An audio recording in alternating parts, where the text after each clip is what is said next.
Assalamualaikum warahmatullahi wabarakatuh. Perkenalkan, nama saya Diva Kinanti Kartikaning Tias dengan NIM 210104005. Sini saya akan mempresentasikan PPT saya yang berjudul variasi bahasa dalam aplikasi Twitter. Yang pertama, pengertian variasi bahasa. Variasi bahasa adalah sistem kebahasaan yang dibedakan berdasarkan faktor tertentu.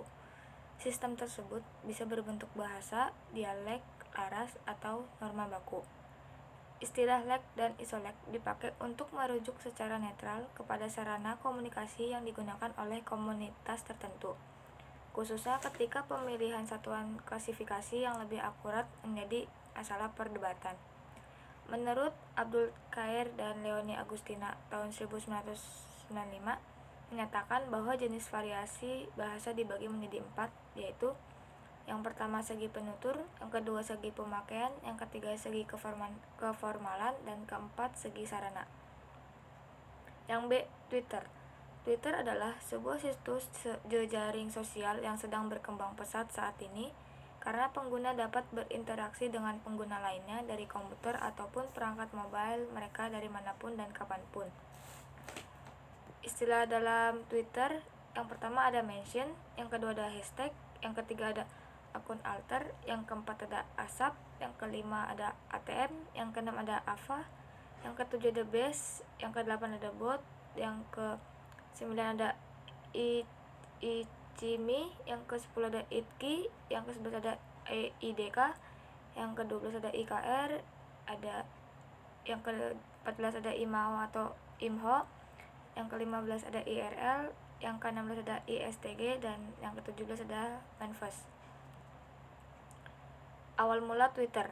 Pada Oktober 2006, Evan William Bridgestone, Jack Dorsey, dan sejumlah staf audio lainnya membentuk perusahaan baru bernama Obvious Corp, yang kemudian mengakuisisi audio dan seluruh asetnya termasuk situs audio.com dan twitter.com dari investor dan pemegang saham. Kemudian pada April 2007, Twitter diperkenalkan sebagai perusahaan mandiri. Ketika pertama kali didirikan, Jack Dorsey adalah sosok yang menjabat sebagai CEO Twitter yang pertama. Pada 2007 pula popularitas Twitter melesat.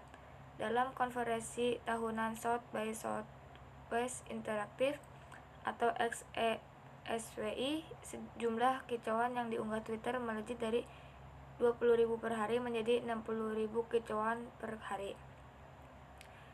Hubungan Twitter dengan variasi bahasa. Twitter sebagai salah satu media sosial yang sering digunakan anak muda zaman sekarang. Di Twitter pun mempunyai variasi bahasa yang menarik dan bervariasi. Salah satu variasi bahasa yang ada di dalam media sosial Twitter, akun @piyeyobu. Dalam akun Twitter @piyeyobu tersebut dapat menarik perhatian pembaca karena berbagai alasan sebagai berikut. Yang pertama, tulisan yang berada dalam beranda Twitter akun tersebut unik karena adanya kalimat yang mengandung unsur interferensi dan juga unsur integrasi. Yang kedua, sosial media Twitter akun Piyeyobu masih memiliki hubungan dengan film yang pernah trending topik di YouTube dengan judul film Tilik, yang dikenal dengan tokoh yang bernama Butejo, yang membawakan karakter yang suka nyinyir dan juga senang membicarakan orang lain.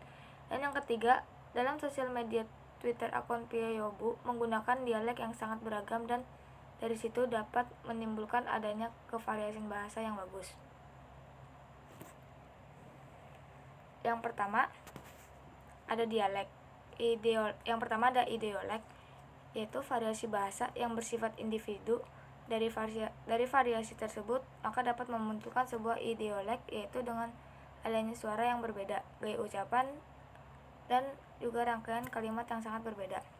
Contohnya, letak dewasane cah lanang kui kerjo duduk jagong melungker gelas muter, yang artinya letak dewasanya anak laki-laki itu bekerja bukan bercengkrama dan putar gelas.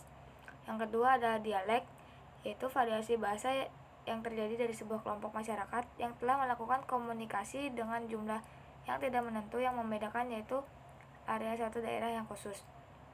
Dialek juga dibagi menjadi 5 macam. Yang pertama ada dialek geografis, dialek sosial, dialek profesi, dialek jenis kelamin, dialek umur. Kemudian yang ketiga ada sosiolek, yaitu wujud dari variasi bahasa yang berkaitan dengan status, golongan, dan juga ciri khas dari sosial di setiap penuturnya, menurut Gumelar tahun 2017. Yang keempat ada alih kode, dapat diartikan dengan perpindahan dari bahasa satu ke bahasa lainnya karena situasi serta antar bahasa dan antaragam yang ada di dalam satu bahasa, menurut Aslinda dan Safs Yahya tahun 2014. Yang kelima ada campur kode, sebuah pemakaian dua bahasa atau lebih dan saling memasukkan antar bahasa tersebut ke dalam bahasa lain. Maksudnya dari unsur-unsur bahasa tersebut yang menyisip dalam bahasa yang lain, menurut Ulfiani tahun 2014. Sekian dari saya. Assalamualaikum warahmatullahi wabarakatuh.